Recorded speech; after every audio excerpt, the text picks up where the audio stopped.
নমস্কার বন্ধুরা, আমি প্রিয়ব্রত আর তোমরা শুনছো ফেনোমেনাল আর্কাইভ। তো সবার আগেই তোমাদের অনেক অনেক অনেক ধন্যবাদ এই বছরের প্রথম 1K আমাকে দেওয়ার জন্য, মানে 1K ভিউজ আর কি।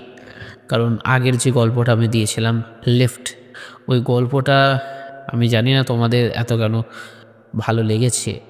ওই গল্পটা আমি অনেক দিন আগেই লিখেছিলাম। জাস্ট একটা থট মাথায় এসেছিলো, তার উপর ভিত্তি করে লিখেছিলাম। কিন্তু এই গল্পটা যে তোমাদের এত বেশি ভালোবাসা পাবে সেটা কিন্তু আমি বুঝতে পারিনি। তাই জন্য তোমাদের আরও একবার বিগ থ্যাঙ্কস। আর এখন থেকে আমি এখন নয়, আমি কিছুদিন আগে থেকেই যে আমি আমার নিজস্ব লেখা গল্প দিচ্ছি এবং পাঠও করছি। দেখো, আমার লেখা গল্প তোমরা সবসময়তেই পাবে, কিন্তু হয়তো আমাকে মাঝে মধ্যে গল্প পাঠে নাও পেতে পারো, কারণ সামনেই আমার বিএডের টিচার ট্রেনিং স্টার্ট হবে। এবার বুঝতেই পারছো তো, টিচার ট্রেনিংয়ের যে কনসেপ্টটা ওটা একটুখানি জটিল কনসেপ্ট। আমি সময় পেতেও পারি, নাও পেতে পারি।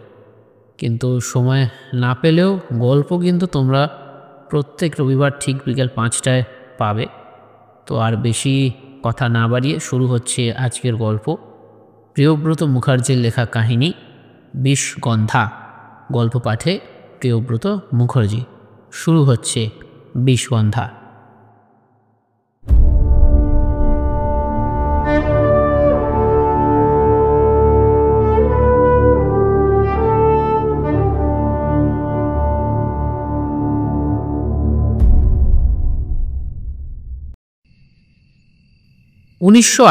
সালের জানুয়ারি, এক শীতল সকালের গল্প। উদ্ভিদ বিজ্ঞানের অধ্যাপক ডক্টর অরুণাভ সেন তার নিজের বাড়ির স্টাডি রুমে বসে একটি প্রাচীন পুঁথি পড়ছিলেন। পুঁথিটি তিনি কয়েক মাস আগে সংগ্রহ করেছিলেন। স্থানীয় ভাষায় লেখা পুঁথিটি বলেছিল এমন এক রহস্যময় ফুলের কথা যা 1000 বছর ধরে বিষগন্ধা নামে পরিচিত। পুঁথিতে লেখা ছিল, যে এই ফুলের গন্ধ নেবে সে প্রকৃতির ক্রোধে ধ্বংস হবে। যে একে স্পর্শ করবে তার জীবনী শক্তি ক্ষয়ে যাবে, আর যে একে ধ্বংস করবে সে প্রকৃতির অভিশাপের চূড়ান্ত শিকার হবে। ডক্টর সেন ছিলেন যুক্তিবাদী। তিনি কুসংস্কারে বিশ্বাস করতেন না। তার মনে হয়েছিল এই ফুলটির গন্ধে হয়তো এমন কোনো রাসায়নিক উপাদান রয়েছে যা মানুষের স্নায়ুতে সরাসরি প্রভাব ফেলে। তিনি ভাবলেন, যদি এর রহস্য উদ্ঘাটন করা যায় তাহলে এটি চিকিৎসা বিজ্ঞানে নতুন যুগের সূচনা করতে পারে। তিনি পুঁথি থেকে ফুলটির অবস্থান বোঝার চেষ্টা করলেন। পুঁথি অনুযায়ী বিষগন্ধা পাওয়া যায় ভারতের উত্তর পূর্বাঞ্চলের এক গভীর জঙ্গলে। এলাকাটি এতই দুর্গম যে সেখানে যাওয়া অত্যন্ত কঠিন। কিন্তু অধ্যাবসায়ী ডক্টর সেন এই চ্যালেঞ্জ নিতে প্রস্তুত ছিলেন। তিনি তার পেশাদার জীবনের সবচেয়ে বড় যাত্রার পরিকল্পনা করতে শুরু করলেন। তার উদ্দেশ্য ছিল শুধু এক বিজ্ঞানী হিসেবে পৃথিবীর রহস্য উন্মোচন করা নয়, বরং এটি তার জীবনের সবচেয়ে গুরুত্বপূর্ণ মিশন হতে চলেছিল। বিষগন্ধার রহস্য উদ্ঘাটন করতে তিনি প্রস্তুত ছিলেন যে কোনো পরিণতির জন্য। ডক্টর অরুণাভ সেন একাই ছিলেন না, তার সঙ্গে ছিলেন তার 2 ছাত্র, সুমন এবং রিজন। দুজনেই উদ্ভিদ বিজ্ঞানের বিষয়ে আগ্রহী এবং ডক্টর সেনের গবেষণায় সাহায্য করতেও আগ্রহী। এছাড়া স্থানীয় এক অভিজ্ঞ গাইড কৃষ্ণা তাদের দলে যোগ দিয়েছিল। কৃষ্ণা ছিল সেই জঙ্গলের মানুষ যেখানে বিষগন্ধার কথা বলা হয়েছে। তারা যাত্রার জন্য প্রয়োজনীয় জিনিসপত্র সংগ্রহ করলেন। ডক্টর সেন জোর দিলেন রাসায়নিক সংরক্ষণ পদ্ধতি এবং সুরক্ষার উপকরণ নিতে। কিন্তু গাইড কৃষ্ণা সতর্ক করে বলেছিল, স্যার, জঙ্গলটা কিন্তু সহজ নয়, আর বিষগন্ধার ব্যাপারে আমি খুব ভীত। গ্রামে আমরা শুনেছি যারা এই ফুল খুঁজতে গেছে তারা আর ফিরে আসেনি।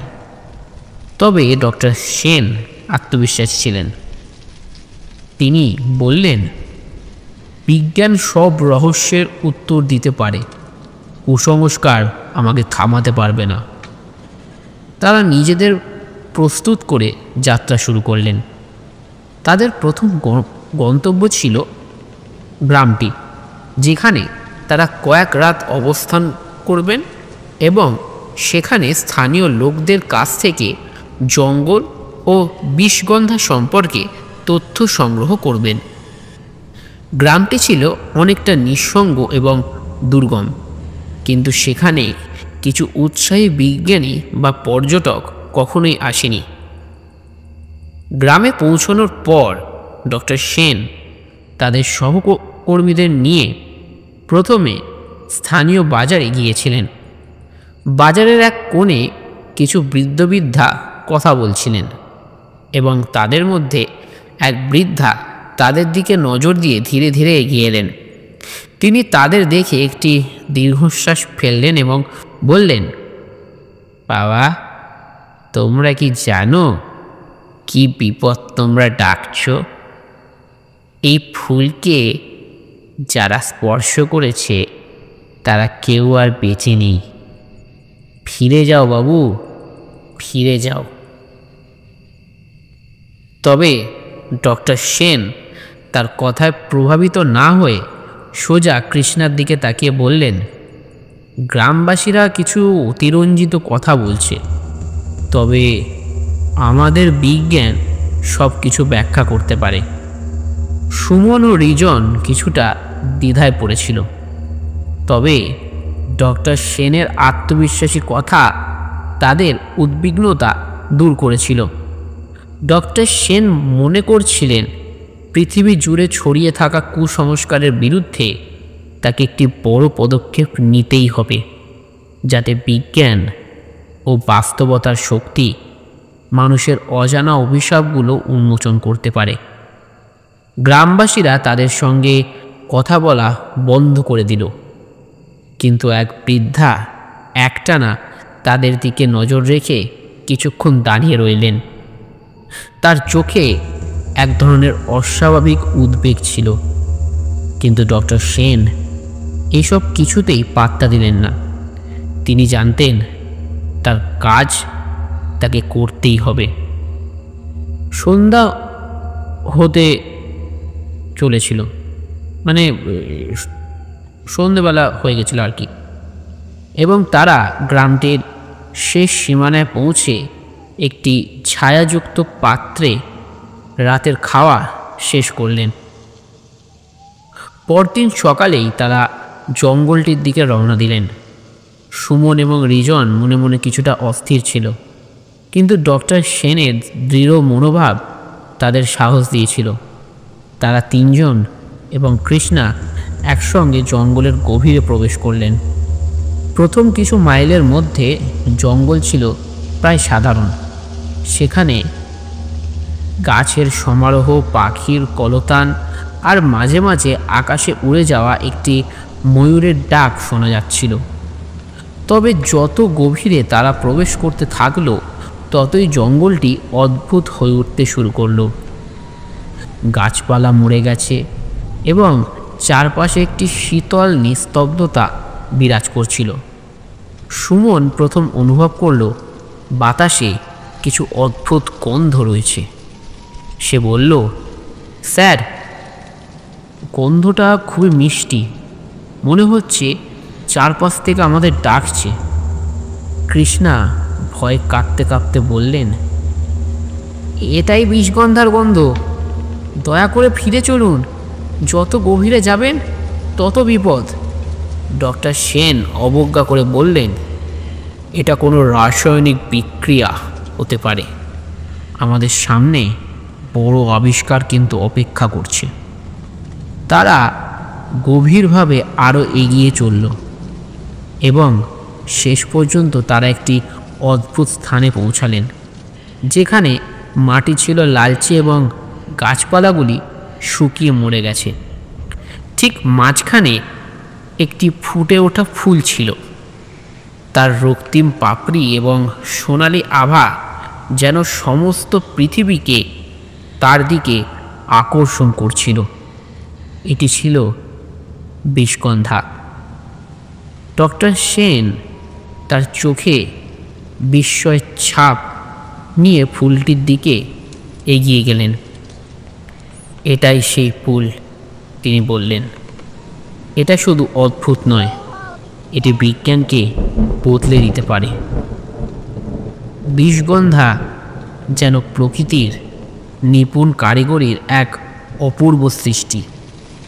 রক্তিম পাপড়ি, সোনালি আভা আর অদ্ভুত এক মিষ্টি গন্ধ, সব মিলে ফুলটিকে করে তুলেছিল এক রহস্যময় কৌতূহলের কেন্দ্রবিন্দু। ডক্টর অরুণাভ সেন ফুলটির দিকে তাকিয়ে স্তব্ধ হয়ে গেলেন। তার চোখে ছিল একসঙ্গে বিস্ময় ও প্রত্যাশার ছাপ।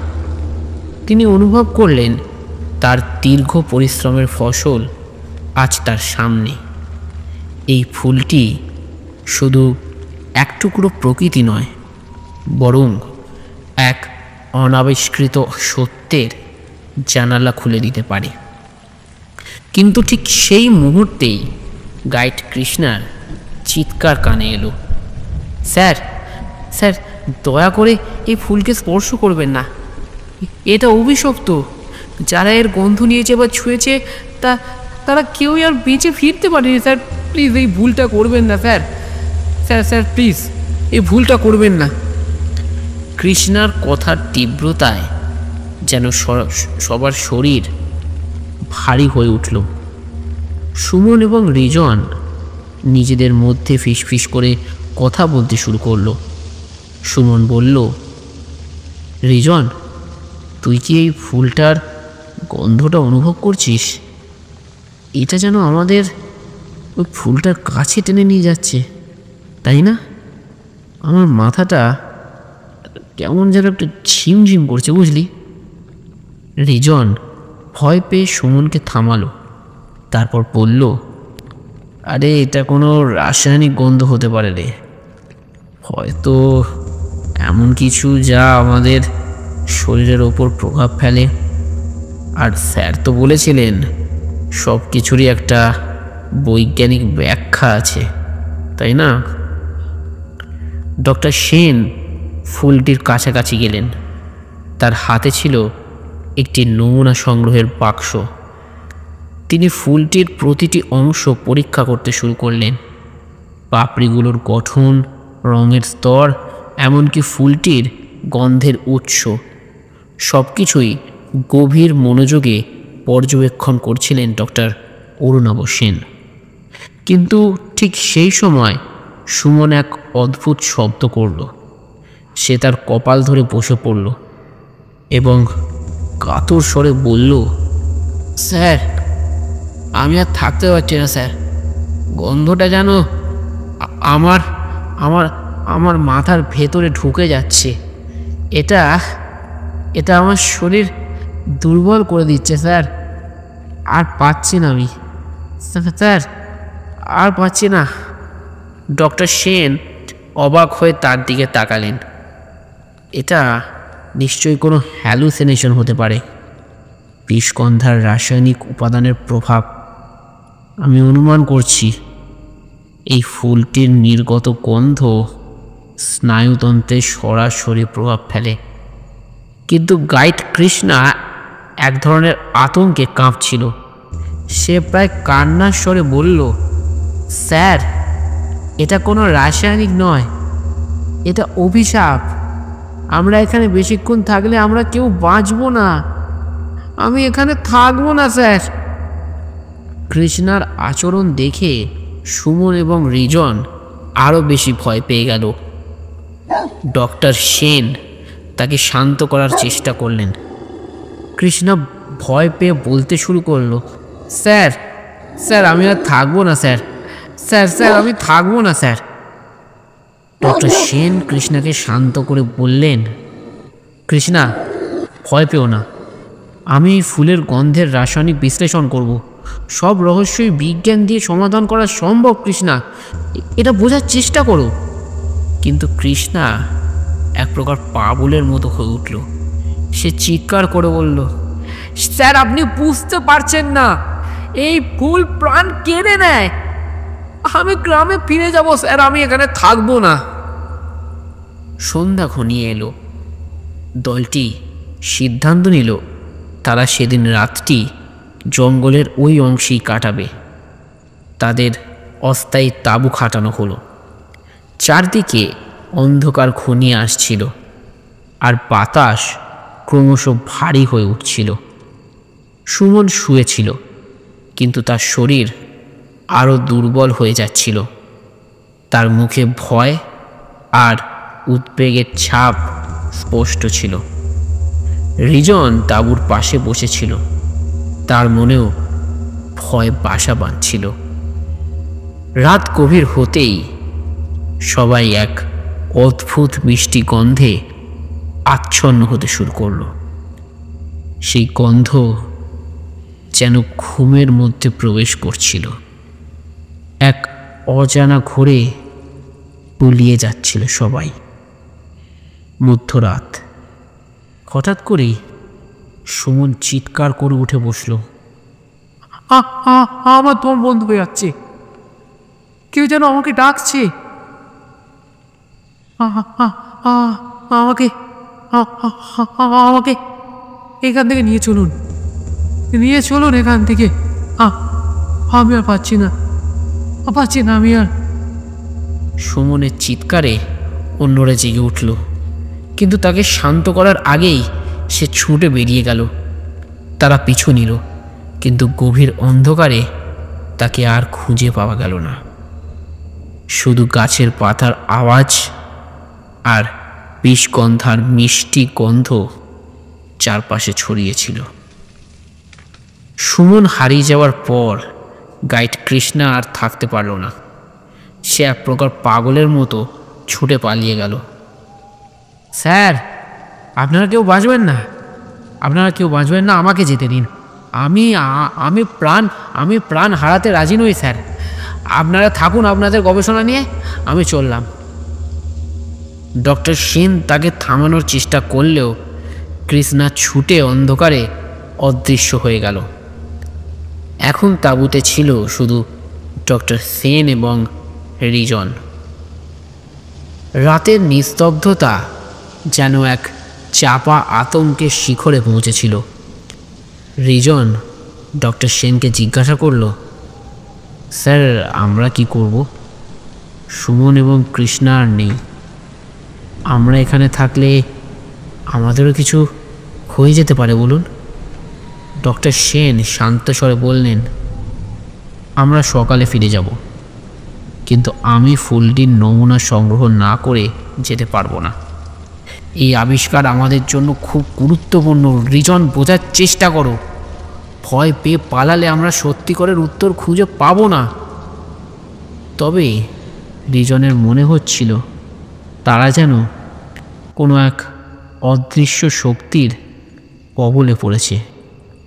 সে সেই রাতের প্রতিটি মুহূর্তকে ভয় আর উদ্বেগ দিয়ে পার করল। ভোর হতেই তারা দেখল চারপাশ যেন আরও বেশি নিস্তব্ধ। কোনো পাখির ডাক নেই, বাতাস নেই, এমনকি কোনো প্রাণীর ছায়াও নেই। জঙ্গলের এই অদ্ভুত পরিবেশে বিষগন্ধার উপস্থিতি যেন আরও রহস্যময় হয়ে উঠল। ডক্টর সেন ফুলটির নমুনা সংগ্রহ করতে প্রস্তুত হলেন। তিনি বললেন, এই ফুল আমাদের অনেক কিছু শিখিয়ে দেবে, কিন্তু আমাদের অবশ্যই সতর্ক থাকতে হবে। তারা জানতো না এই সিদ্ধান্তই তাদের জীবনের মোড় ঘুরিয়ে দেবে। ফুলটির রক্তিম পাপড়ির মধ্যে সকালের আলো পড়ে এমন এক মায়াময় আভা তৈরি করছিল যা একাধারে আকর্ষণীয় এবং আতঙ্কজনক। ডক্টর সেন সেই ফুলটির দিকে এক দৃষ্টিতে তাকিয়েছিলেন। তার মনে হচ্ছিল পৃথিবীর সমস্ত রহস্য যেন এই ফুলের মধ্যে লুকিয়ে আছে। ডক্টর সেন নমুনা সংগ্রহ করার জন্য প্রস্তুত হলেন। তিনি তার হাতে বিশেষ রবারের তৈরি গ্লাভস বা দস্তানা পরলেন। ফুলটির চারপাশে মাটি এবং পাপড়ির কিছু অংশ সাবধানে কেটে নিয়ে তিনি নমুনার বাক্সে রাখলেন। প্রতিটি পদক্ষেপে তার মুখে ছিল এক অসাধারণ মনোযোগের ছাপ। কিন্তু রিজন খুব অস্থির ছিল।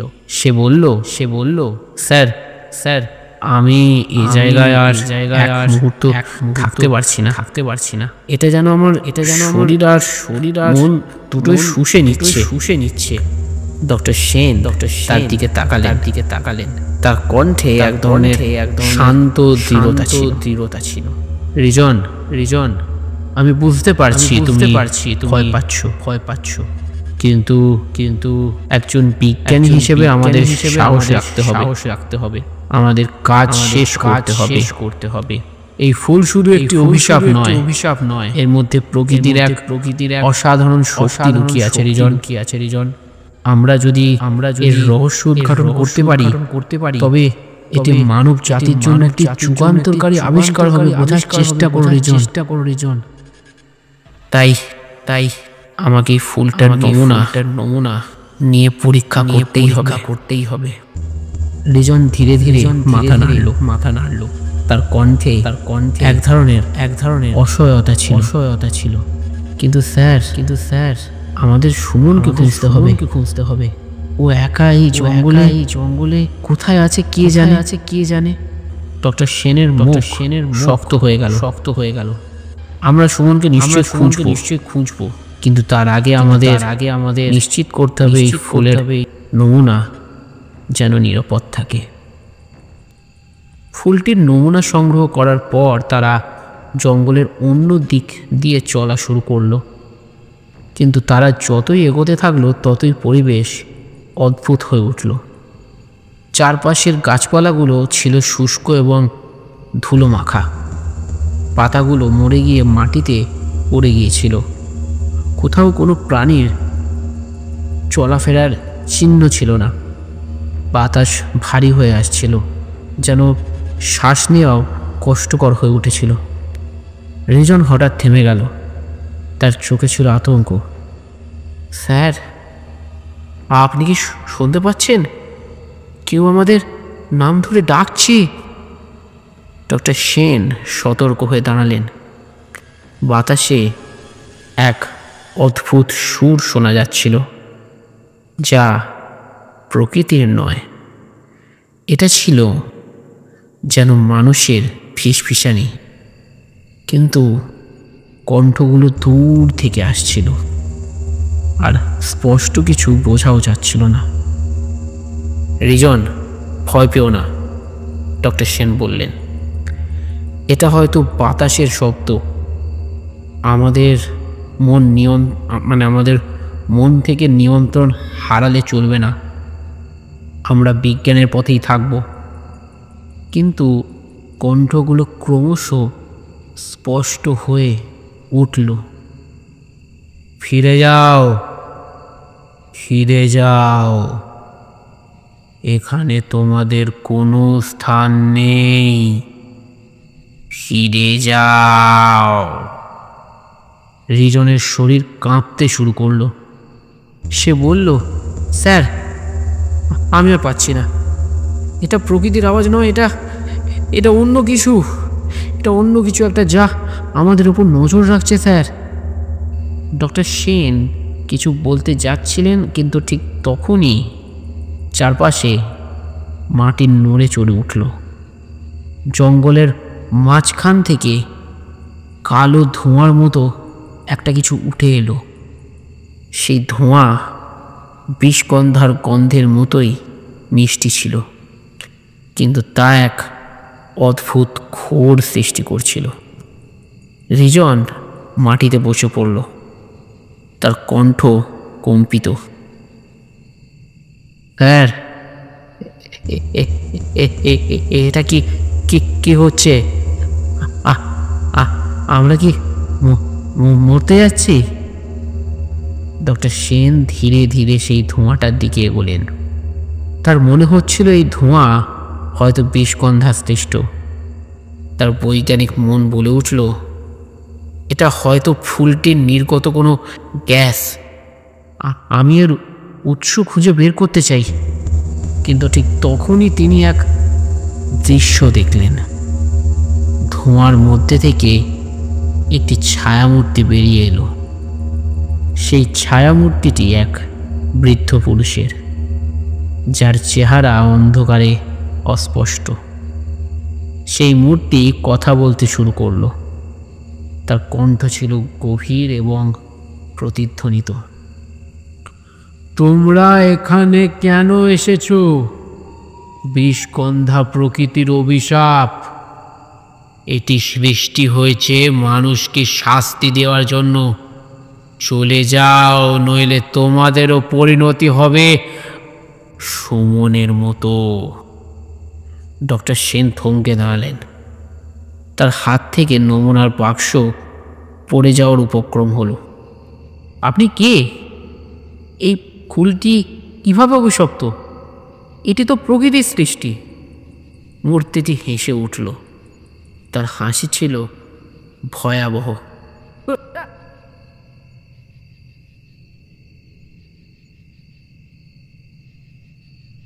প্রকৃতি সবসময় সৃষ্টিশীল নয়।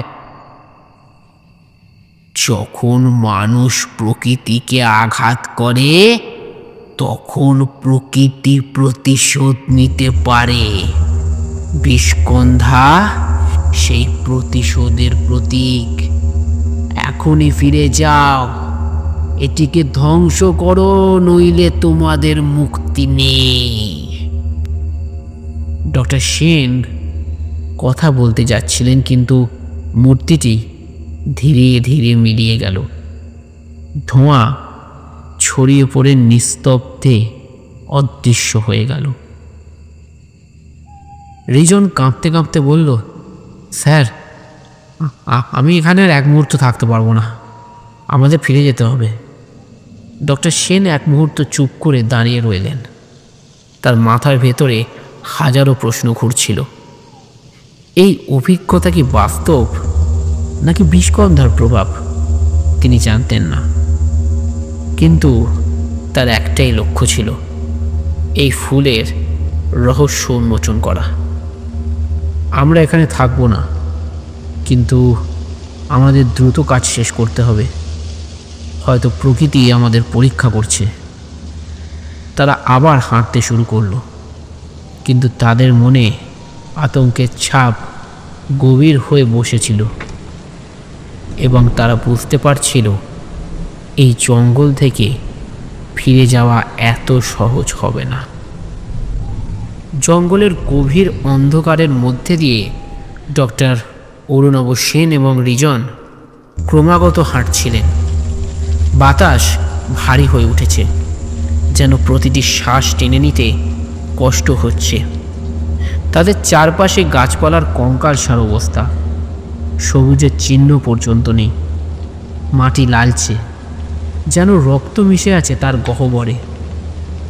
উল্টের নমুনা সংগ্রহ করার পর থেকেই পরিবেশ আরও অদ্ভুত হয়ে উঠেছে। প্রতিটি পদক্ষেপে তাদের মনে হচ্ছিল কেউ যেন তাদের প্রতি নজর রাখছে। শূন্যতার নিস্তব্ধতার মাঝেও তারা অনুভব করছিল অদৃশ্য কিছুর উপস্থিতি। রিজনের মন ভয় আর সংশয়ে ভরা। তার মুখ ফ্যাকাশে, চোখের নিচে কালচে দাগ পড়েছে। সে হঠাৎ থেমে গিয়ে বলল, স্যার, আমি আর পাচ্ছি না। আমাদের ফিরে যেতে হবে। এই জঙ্গলে থাকা মানে মৃত্যুকে আমন্ত্রণ করা। আমি আর পারছি না স্যার, আমাদের ফিরে যাওয়া উচিত।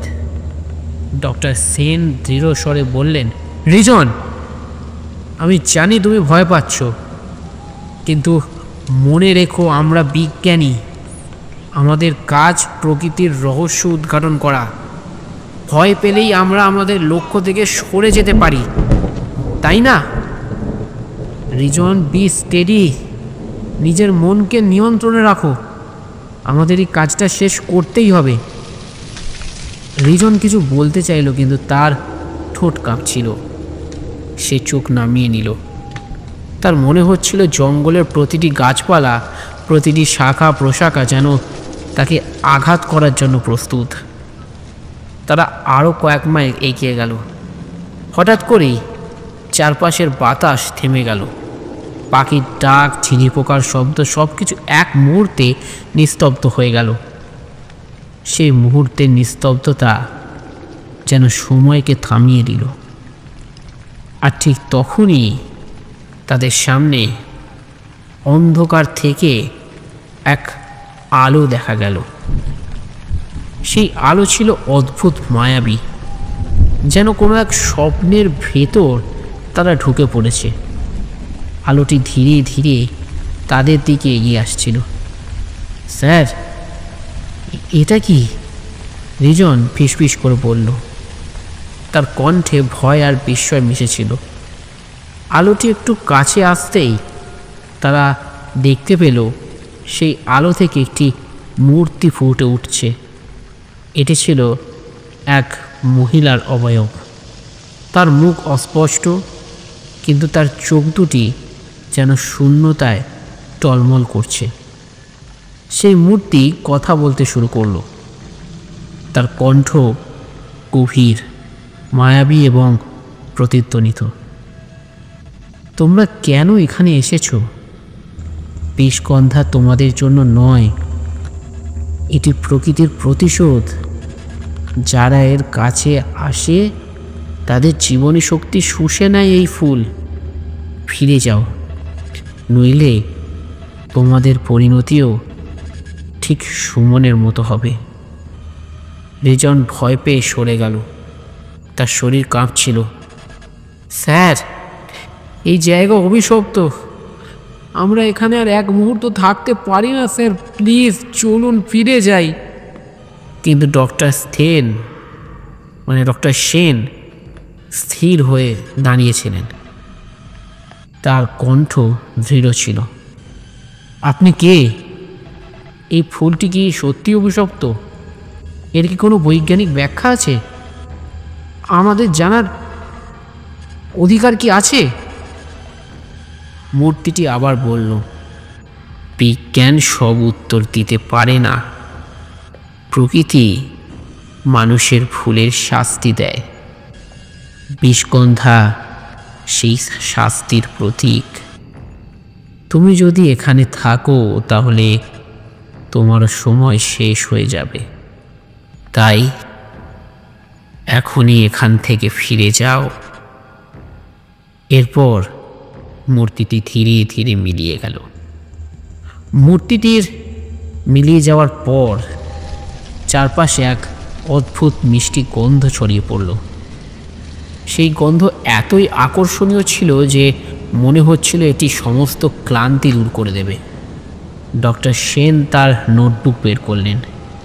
তিনি এই গন্ধের উৎস বোঝার চেষ্টা করছিলেন।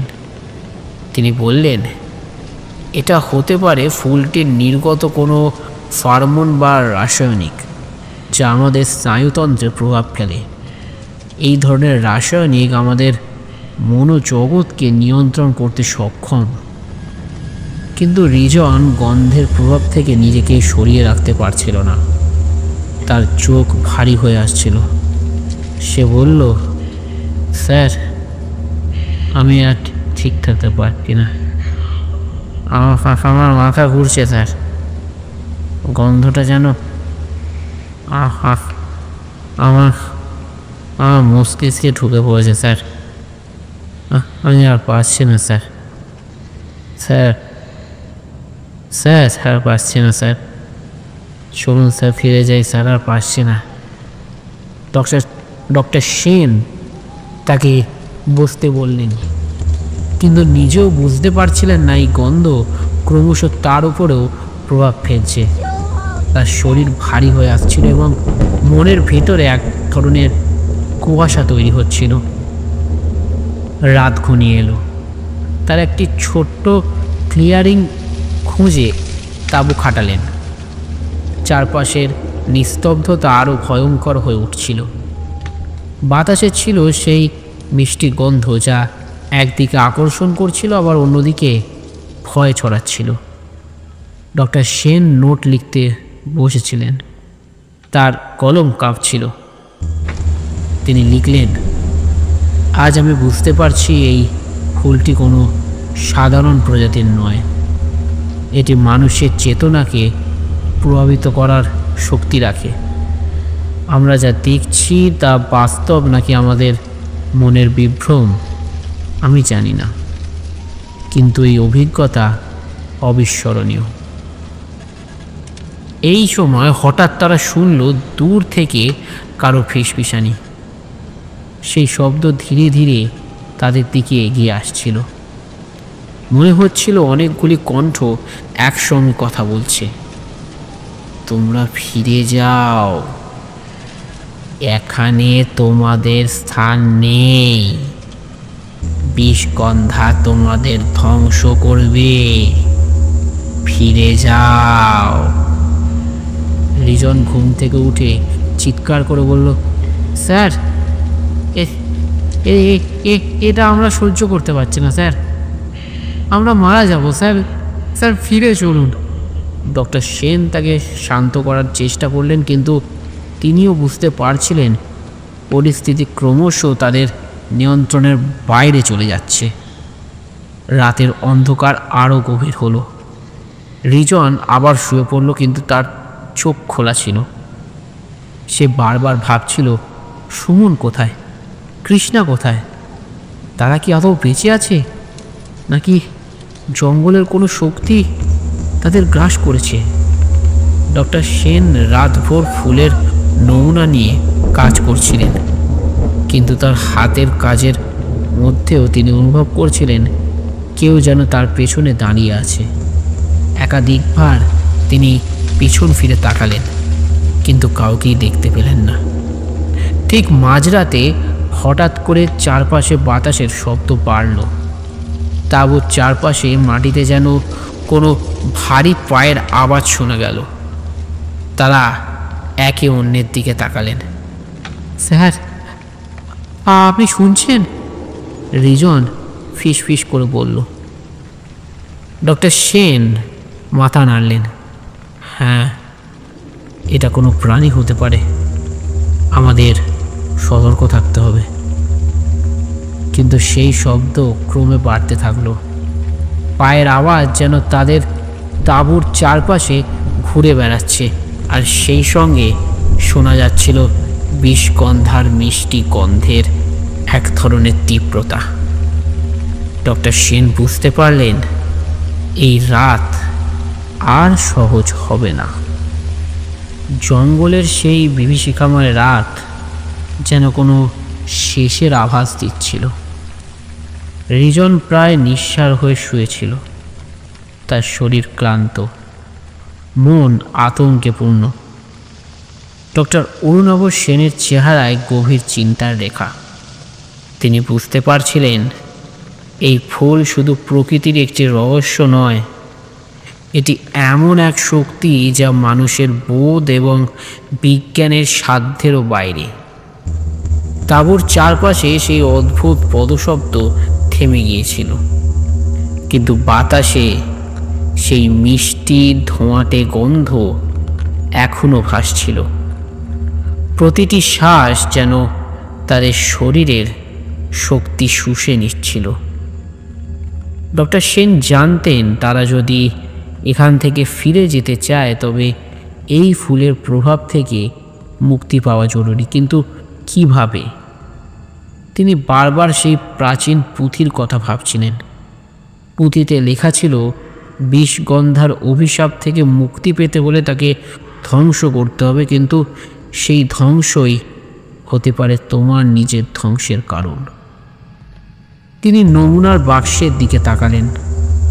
তিনি সেটি খুললেন এবং ফুলটির এক টুকরো পাপড়ি হাতে নিলেন।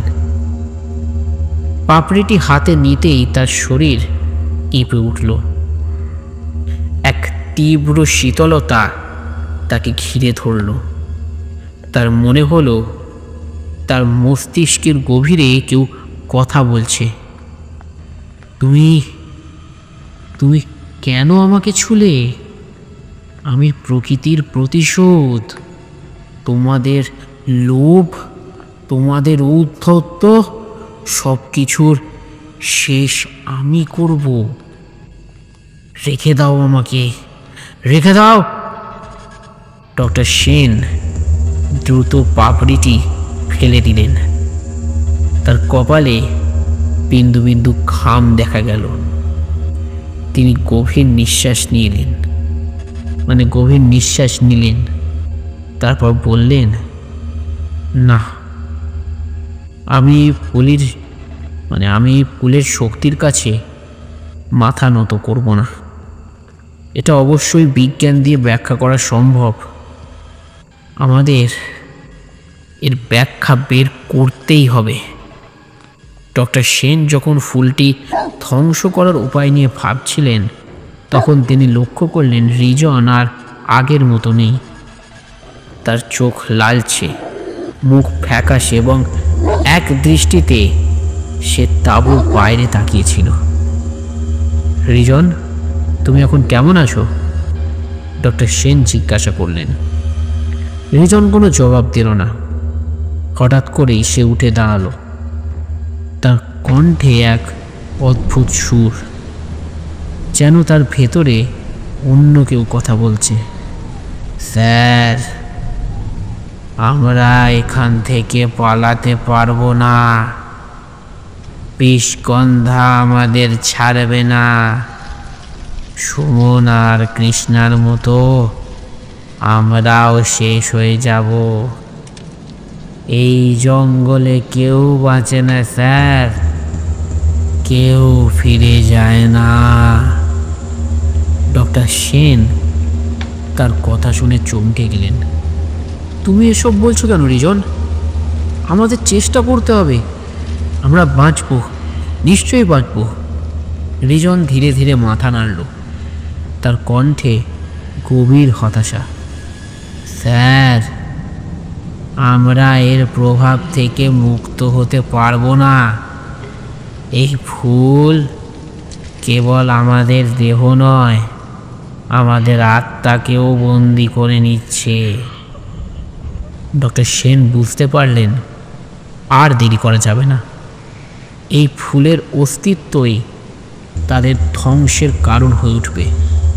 তিনি ফুলটি ধ্বংস করার সিদ্ধান্ত নিলেন, কিন্তু তার ভেতরে এক ভয় কাজ করছিল। যদি ফুল ধ্বংস করার সময় আরও বড় বিপদ ঘটে, তখন কি হবে? কি করব তখন? তিনি রিজনের দিকে তাকালেন। তারপর বললেন, আমাদের এই ফুল ধ্বংস করতে হবে রিজন, এটাই আমাদের একমাত্র উপায়। রিজন কিছু বলল না। তার চোখে ছিল শূন্য দৃষ্টি। ডক্টর সেন ফুলটি নিয়ে তাঁবুর বাইরে এলেন। চারপাশে গভীর অন্ধকার, শুধু আকাশে কয়েকটি তারার ক্ষীণ আলো। তিনি একটি আগুন জ্বালালেন। সেই আগুনের আলোতে ফুলটির পাপড়ি আরও রক্তিম হয়ে উঠল। তিনি ফুলটি আগুনে ছুঁড়ে দিলেন। ফুলটি আগুনে পোড়ার সঙ্গে সঙ্গেই চারপাশে অদ্ভুত এক প্রতিক্রিয়া শুরু হলো। মাটি কেঁপে উঠল। বাতাসে সেই মিষ্টি গন্ধ আরও তীব্র হয়ে গেল। গন্ধ এতটাই ভারী হয়ে উঠল যে শ্বাস নেওয়া অসম্ভব হয়ে পড়ল। হঠাৎ চারপাশ থেকে শোনা গেল করুণ চিৎকার। সেই চিৎকারে যেন হাজারো মানুষের যারা একসঙ্গে যন্ত্রণায় কাঁদছে। বাতাসে ভেসে এলো সেই মূর্তিটির কণ্ঠস্বর, তুমি আমার অস্তিত্ব নষ্ট করলে, তুমি প্রকৃতির অভিশাপকে অপমান করলে, তুমি শাস্তি পাবে। আগুনের শিখা যেন আরও উজ্জ্বল হয়ে উঠল। ফুলটি পুড়ে ছাই হয়ে গেল, কিন্তু তার সঙ্গে মাটি ফেটে বেরিয়ে এলো কালো ধোঁয়া। সেই ধোঁয়া ডক্টর সেন এবং রিজনকে ঘিরে ধরল। ডক্টর সেন মাটিতে লুটিয়ে পড়লেন। তার চোখে ঝাপসা হয়ে আসছিল সব কিছু। তিনি অনুভব করলেন তার শরীর থেকে সমস্ত শক্তি শুষে নেওয়া হচ্ছে। তিনি নিজেকে বাঁচানোর জন্য লড়াই করছিলেন, কিন্তু ধীরে ধীরে তিনি অজ্ঞান হয়ে পড়লেন। যখন ডক্টর সেন জেগে উঠলেন, তখন তিনি নিজেকে একটি হাসপাতালে আবিষ্কার করলেন। তার শরীর দুর্বল, চোখের সামনে সব কিছু অস্পষ্ট। তিনি শুনতে পেলেন একজন নার্সের কণ্ঠ, ডক্টর সেন, আপনি এখন নিরাপদ। স্থানীয় একদল মানুষ আপনাকে জঙ্গলের বাইরে উদ্ধার করেছিল। তিনি ধীরে ধীরে চোখ মেললেন। তার মনে পড়ল সেই ফুল, সেই অভিশাপ এবং সেই রাত। কিন্তু রিজনের কি হলো? তিনি নার্সকে জিজ্ঞাসা করলেন, আমার সঙ্গী রিজন কোথায়? নার্স কিছুক্ষণ চুপ থাকলেন, তারপর বললেন, আমরা যখন আপনাকে খুঁজে পাই তখন আপনার পাশে কেউ ছিল না, আপনি একা ছিলেন। ডক্টর সেনের চোখে জল এসে গেল। রিজন, সুমন, কৃষ্ণা, তারা সবাই হারিয়ে গেছে। তিনি বুঝতে পারলেন বিষগন্ধার অভিশাপ থেকে কেউ সম্পূর্ণ মুক্ত হতে পারে না। নিজের বাড়িতে ফিরে আসার পর ডক্টর অরুণাভ সেন তার ডায়েরিতে লিখলেন, বিষগন্ধা আমাকে শিখিয়েছে প্রকৃতির সব রহস্য জানার জন্য নয়, কিছু শক্তি আমাদের বোঝার বাইরে, আমাদের নিয়ন্ত্রণের বাইরে। এই ফুল আমাকে নিজের অহংকারের শাস্তি দিয়েছে। আমি হয়তো বেঁচে আছি, কিন্তু আমার আত্মা আজও সেই জঙ্গলে আটকে পড়ে আছে। এরপর থেকে আর কেউ আর বিষগন্ধার সন্ধানে যায়নি। জঙ্গলটি ধীরে ধীরে আরও নিঃসঙ্গ হয়ে পড়েছে। মানুষ এখন বিশ্বাস করে সেই জঙ্গলে প্রকৃতির অভিশাপ এখনো জীবন্ত। তো এই ছিল আমাদের আজকের গল্প বিষগন্ধা। আমি আশা করি তোমাদের সবাইকার আজকের এই গল্পটা খুব ভালো লেগেছে। আর যদি ভালো লেগে থাকে প্লিজ লাইক, শেয়ার এবং কমেন্ট করতে ভুলবে না। আর এরকমই নিত্য নতুন গল্প পেতে চ্যানেলটা অতি অবশ্যই সাবস্ক্রাইব করবে। তো আজকের জন্য এইটুকুই। দেখা হবে আবার আগামী সপ্তাহে নতুন কোনো গল্প নিয়ে। তো ততদিন সবাই ভালো থাকবে, সুস্থ থাকবে, আনন্দে থাকবে এবং সর্বোপরি গল্পে থাকবে। আজকের জন্য এইটুকুই। দেখা হবে আগামী সপ্তাহে।